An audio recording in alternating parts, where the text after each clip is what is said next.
So first up, we have brand created content, which is of course content that's created by and owned by the brand.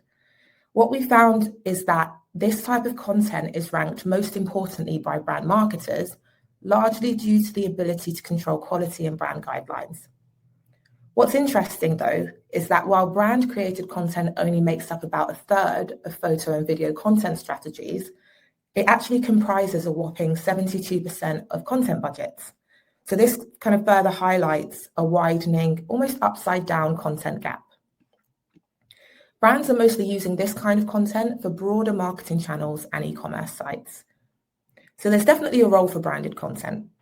But when it comes to user-generated content, we're talking about content that's generated by pretty much everyone else outside of the brand. The other 2/3 of content is generated by an outside party, all the way from shoppers to mega influencers.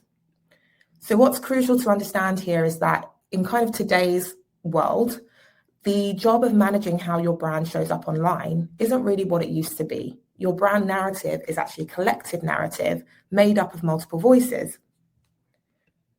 Let's talk about everyday shoppers. So everyday shoppers, you can think about them as your digital next door neighbor. We user-generated content from everyday shoppers, so things like ratings and reviews, things like social content, is really important for consumer trust and to fuel the content supply chain at a lower relative cost. But what we've heard is that social UGC from everyday users can actually be seen as risky or unknown because it's difficult to have full brand control.